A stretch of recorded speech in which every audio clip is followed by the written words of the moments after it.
आज हम करेंगे लाइंस एंड एंगल्स चैप्टर। ठीक है, इस वीडियो में सिर्फ हम बेसिक्स पढ़ेंगे प्लस एक या दो एग्जांपल्स करेंगे। ठीक है, ये चैप्टर अगर आपको समझ आ जाता है तभी next chapter triangle and its properties अच्छे से समझ आ पाएगा और उसके क्वेश्चन सॉल्व हो पाएंगे। तो इस चैप्टर को अच्छे से समझना।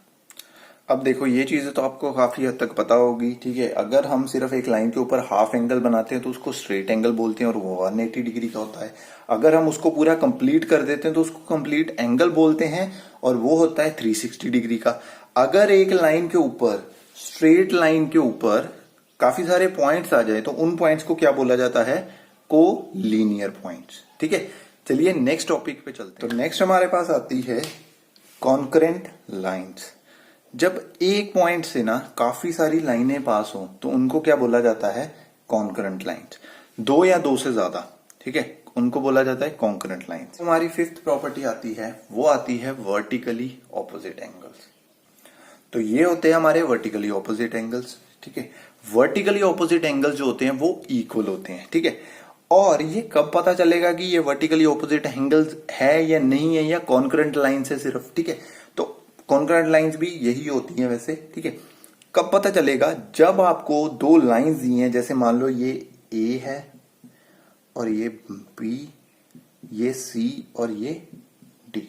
तो ये ए बी और सी डी अगर वो आपको लिख के देता कि are two straight lines when two straight lines intersect, ठीक है, ये दोनों स्ट्रेट लाइन दी है और इंटरसेक्ट भी कर रही हैं, तब आप ये प्रॉपर्टी यूज कर सकते हो। और ये प्रॉपर्टी क्या कहती है कि जो ऑपोजिट है ना वर्टिकली, ऐसे करके एंड ऐसे करके, मतलब 2 और 4, तो angle 2 is equal to angle 4 and angle 1 is equal to angle 3। ये होते हैं वर्टिकली ऑपोजिट एंगल्स। लेकिन हमने, चलो ये तो हो गया वर्टिकली ऑपोजिट की एंगल्स की बात। ठीक है, इससे पहले हमने पढ़ा था एक स्ट्रेट एंगल। ठीक है, स्ट्रेट एंगल किस पे था? एक स्ट्रेट लाइन के ऊपर। स्ट्रेट लाइन के ऊपर देखो कौन कौन से एंगल बन रहे हैं। एंगल 3 और 4, नीचे बन रहा है 1 और 2। ठीक है, तो angle 1 plus angle 2 is equal to 180 degree is equal to angle 3 plus angle 4। हमने क्या बोला था कि जो हाफ एंगल होता है, जो इनकम्प्लीट एंगल है, या जिसको हमने स्ट्रेट एंगल भी बोला था, वो कितना होता है? 180 डिग्री। तो 1 और 2 प्लस करके और 3 और 4, ऐसे ही 3 और 2, 4 और 1। ठीक है, पहले इनको लिखते हैं 3 और 2 एंड एंगल 4 प्लस एंगल 1। ये सब क्या है? 180 डिग्री के इक्वल है, दोनों का सम। और इनको क्या बोलते हैं? इनको हम स्ट्रेट एंगल भी लिख सकते हैं, या फिर आप लिखोगे, वैसे स्ट्रेट एंगल नहीं यूज होता, हम यूज करते हैं लीनियर पेयर। स्ट्रेट एंगल तब यूज होता है जब इसके बीच वाली लाइन ना हो प्रेजेंट, तब वो यूज होगा, अदरवाइज नहीं होगा। जब आपको ऐसे मिल जाता है, एक स्ट्रेट लाइन है, उसको बीच में से एक लाइन काट के जा रही है, ये यहां पे एक रे जा रही है इसके सेंटर में से, तो ये जो दो एंगल्स आपस में बनेंगे, दोनों का सम क्या होगा? 180 डिग्री। किस प्रॉपर्टी के कारण होगा? वो प्रॉपर्टी होगी लीनियर पेयर। ओलंपियाड में तो आपको नहीं जरूरत पड़ेगी कि प्रॉपर्टीज आपको लिखनी है, क्योंकि आपको वहां पे सिर्फ आंसर्स चाहिए। बट जब आप क्लास का काम करोगे ना, जब भी, तब उसमें आपको एक एक एंगल जो है वो मेंशन करना पड़ेगा, इसलिए आपको सारे के सारे एंगल्स पता होना चाहिए। चलिए अब नेक्स्ट प्रॉपर्टी पे चलते हैं, टू एडजेसेंट एंगल्स की। ठीक है, ये एडजेसेंट एंगल्स हैं।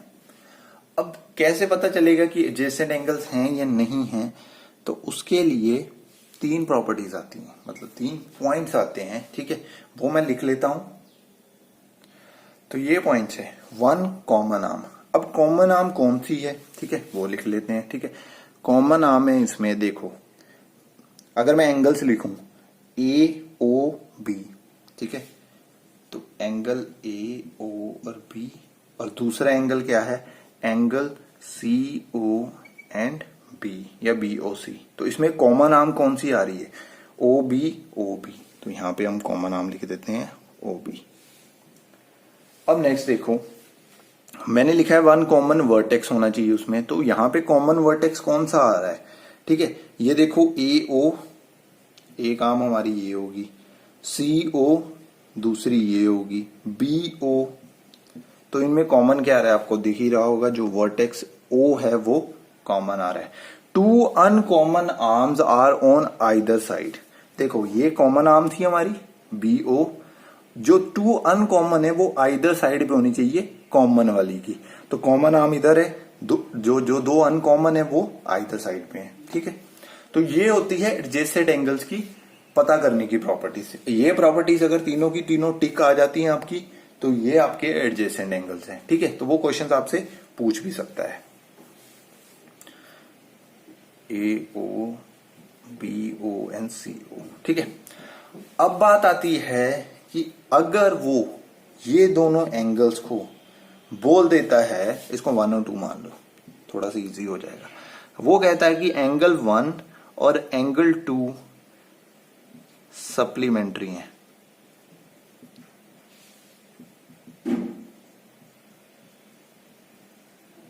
अब आपको सप्लीमेंट्री का तो पता ही है, मतलब सप्लीमेंट्री का मतलब होता है कि जो एंगल 1 है और एंगल 2 है वो कितने के इक्वल आ जाएंगे, 180 डिग्री के। तो अगर दो एंगल सप्लीमेंट्री हैं और 180 डिग्री के इक्वल भी आ रहे हैं, अभी हमने पीछे ही प्रॉपर्टी पढ़ी है वर्टिकली ऑपोजिट वाले में कि जब दो एंगल्स का सम 180 डिग्री होता है तो वो क्या होते हैं, लीनियर पेयर। तो ये दोनों क्या है, ये दोनों लीनियर पेयर भी फिर बन जाएंगे अगर सप्लीमेंट्री हैं, तब वो लीनियर पेयर हैं। अगर आपको क्वेश्चन आता है कि when two adjacent angles are linear pair, ठीक है, तो इसका आंसर सिंपल सा होगा व्हेन दे आर सप्लीमेंट्री, ठीक है। तो चलिए नेक्स्ट प्रॉपर्टी पे चलते हैं, जो बहुत इंपॉर्टेंट प्रॉपर्टी है और सारे के सारे चैप्टर में यही प्रॉपर्टीज लगेंगी। ये वाले के ऊपर आपको जो पिछली प्रॉपर्टीज थी वर्टिकली वाली भी इंपॉर्टेंट है, नेक्स्ट आने वाली भी इंपॉर्टेंट है, ये भी इंपॉर्टेंट है क्योंकि इसके ऊपर क्वेश्चन पूछे जा सकते हैं। तो लास्ट प्रॉपर्टी के ऊपर चलते हैं, जो आपका मेन इंपॉर्टेंट जो प्रॉपर्टीज हैं। अगर ऐसे करके एक दो लाइंस आ जाती हैं और उनको एक लाइन बीच में काट के जाती है, जिसको बोला जाता है ट्रांसवर्सल, ठीक है, इसको बोला जाता है ट्रांसवर्सल।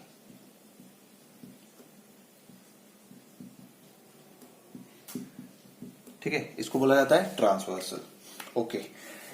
और फिर जो कॉरस्पॉन्डिंग एंगल्स हैं, कॉरस्पॉन्डिंग एंगल्स क्या हैं, angle 8 is equal to 4, angle ये वाला इसके इक्वल होगा, एंगल 7 एंगल 1 के होगा, एंगल 6 एंगल 2 के होगा और एंगल 5 एंगल 3 के होगा।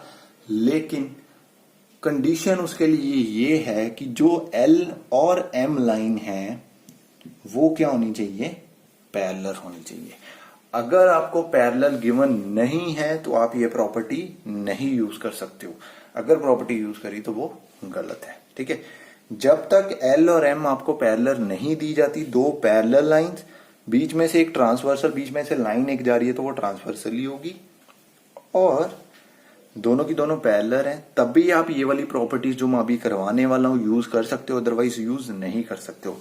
तो कॉरस्पॉन्डिंग एंगल्स, ठीक है, जिस जगह पे एक लाइन, अगर दोनों की दोनों जो लाइन जा रही हैं, जिस जगह पे एक एंगल है उसके नीचे जो दूसरा उसी जगह पे एंगल होगा वो इक्वल होंगे। जैसे देखो 8 ऊपर था, 4 भी ऊपर है, 5 3 के इक्वल है, 6 2 के इक्वल है और 7 1 के इक्वल है, ठीक है। तो ये तो बहुत आसान है। अब आते हैं ऑल्टरनेट इंटीरियर एंगल्स। अब ऑल्टरनेट इंटीरियर एंगल्स कब इक्वल होंगे, जहां पे भी आपको Z दिखे, इंटीरियर बोल रहा है ना, तो इंटीरियर मीन सिर्फ अंदर वाले एंगल्स, ठीक है। अब देख लो Z कहां पे बन रहा है, देखो इधर से आए इधर को एंड देन इधर को चले गए। तो अब कौन कौन से अल्टरनेट इंटीरियर एंगल में है, एंगल 5 एंड एंगल 1। तो angle 5 is equal to angle 1। एक और बन रहा होगा Z, देखो यहां से इधर को गए एंड इधर को आ गए, तो एंगल 6 और एंगल 4, ठीक है। तो ये हो गए हमारे ऑल्टरनेट इंटीरियर एंगल्स। ऐसे ही एक प्रॉपर्टी और आती है ऑल्टरनेट एक्सटीरियर एंगल। अब उसको करते हैं। तो मैंने बोला था एक्सटीरियर एंगल। अब देखो जब हमने इंटीरियर की बात करी थी तो हमने अंदर वाले एंगल लिए थे। अगर मैं इसको थोड़ा सा बिल्कुल इंक्रीज करूं जैसा पिक्चर में है, ठीक है, इधर से भी थोड़ा सा इंक्रीज करूं, तो देखो एक एंगल इधर बन रहा है और एक एंगल जो बन रहा है वो इधर भी बन रहा है, ठीक है। कौन कौन सा बन रहा है, देखो एंगल 8 बन रहा है इधर और एंगल 2 बन रहा है इधर, ठीक है। तो एंगल जो 8 है हमारा वो किसके एंगल की इक्वल आ जाएगा, एंगल 2 के। ऐसा ही हम दूसरी साइड में भी करेंगे। तो दूसरी साइड में ऊपर को 7 आ रहा है, नीचे को 3 आ रहा है, 3 आ रहा है, ठीक है। तो एंगल 7 किसके इक्वल हो जाएगा, एंगल 3 के इक्वल, ठीक है। तो ये हो गए हमारे अल्टरनेट एक्सटीरियर एंगल्स। अब बात करते हैं को इंटीरियर एंगल्स। आपकी बुक में बड़ा गंदा सा नाम दिया है इसका, सम ऑफ ट्रांसवर्सल लाइंस ऐसे कुछ करके, तो वो मैं नहीं पढ़ूंगा। ये को इंटीरियर एंगल्स होते हैं, ठीक है। को इंटीरियर एंगल्स की पहचान क्या है, यहाँ पे यू बनेगा, ये यू शेप आपको दिख रही है, तो बस को इंटीरियर एंगल्स। अब यू के अंदर देखो, यहां से इधर को एंड इधर को 5 और 4 एंगल्स आ रहे हैं ना, तो ये इक्वल्स नहीं होते पास, इसमें ये चीज है। को interior angles adds up to 180। तो एंगल 5 और एंगल जो 4 है उसका सम जो होगा वो होगा 180 डिग्री के इक्वल। ऐसे ही यू इधर की साइड में बनेगा जिसमें 6 और 1 आ रहे हैं, तो ऐसे ही हम इधर लिख देंगे angle 6 plus angle 1 is equal to 180 degree, ठीक है।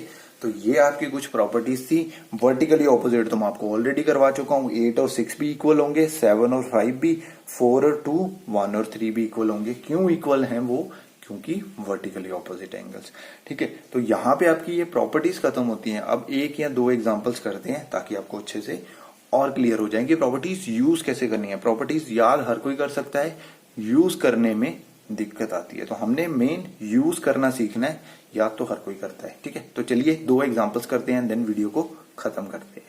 इस क्वेश्चन में हमें पूछा गया है फाइंड एक्स, ठीक है। एक्स हमें फाइंड करना है और ये हमें चीज दी हुई है, ठीक है। तो ये हमें साफ पता चल रहा है कि ये एंगल और ये एंगल प्लस करके कितने की इक्वल आएंगे, 5x plus 2 plus 3x minus 6 किसके इक्वल आ जाएंगे, 180 डिग्री के इक्वल। क्यों है 180 की डिग्री के इक्वल, क्योंकि दोनों के दोनों लीनियर पेयर्स हैं, एक स्ट्रेट लाइन के ऊपर है इसलिए, ठीक है। अब देखो 5x प्लस 3x आ गया हमारा 8x, और ये दोनों माइनस करके आ जाएंगे -4। -4 उधर जाके ऐड हो जाएगा और यहां बच जाएगा सिर्फ 8x। अगर वहां जाके ऐड होगा तो 184 बन जाएगा। तो x किसके इक्वल आ जाएगा, 184/8। अब x की वैल्यू निकाल दो। x की वैल्यू आ जाएगी 8 2s are 16 and 8 3s are 24। तो x हमारा आ गया 23, ठीक है। उसने सिर्फ x फाइंड करने के लिए बोला था तो हमने x ही फाइंड करा। अगर वो बोलता कि दोनों की वैल्यू फाइंड करो तो x की वैल्यू दोनों में पुट करवा देते और हम दोनों एंगल वैल्यू फाइंड कर देते, ठीक है। तो चलिए नेक्स्ट एग्जांपल पे चलते हैं, जो लास्ट एग्जांपल होगी, एंड देन क्वेश्चंस को, इस वीडियो को खत्म करते हैं। नेक्स्ट क्वेश्चन हमें ये वाला दिया है। इसमें बोला गया है कि CD और AB 2 स्ट्रेट लाइंस है, ठीक है, और पॉइंट O पे आपको दिख रही है इंटरसेक्ट करती हुई, ठीक है। तो इसमें क्या प्रॉपर्टी लगेगी हमारी, वर्टिकली ऑपोजिट एंगल्स की प्लस लीनियर पेयर्स की भी, क्योंकि हमें x भी फाइंड करना, y भी फाइंड करना और z भी फाइंड करना है।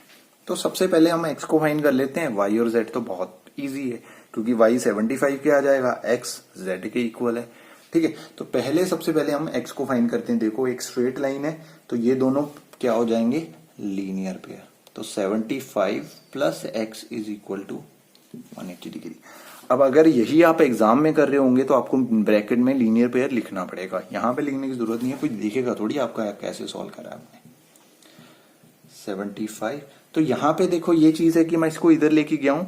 आपने एग्जाम्स में ये सब नहीं करना है, आपने डायरेक्ट लिख देना है कि x 105 आ रहा है, पता ही है वो उधर जाके माइनस होगा, तो डायरेक्ट लिख दो ना, इतना लिखने की जरूरत नहीं है पूरा पूरा, ठीक है। देखो अब हमारे पास x आ गया, हमें पता है x किसके इक्वल है, z के, तो ये भी 105 आ गया। और एंगल y जो है वो किसके इक्वल है, 75 डिग्री के। तो सारे के सारे एंगल्स हमने फाइंड कर दिए, ठीक है। तो यहां पे ये वीडियो खत्म करते हैं हम। नेक्स्ट वीडियो में मिलेंगे विद सारे के सारे क्वेश्चन आंसर्स वर्कबुक के, और जो एक्स्ट्रा अगर मेरे को मिलेंगे तो वो भी मैं आपको करवा दूंगा, ठीक है। तो चलिए फिर हम मिलते हैं अगली वीडियो में। अगर ये वीडियो पसंद आई है तो प्लीज लाइक करना, शेयर करना और सब्सक्राइब करना चैनल को। मिलते हैं हम अगली वीडियो में, तब तक के लिए गुड बाय।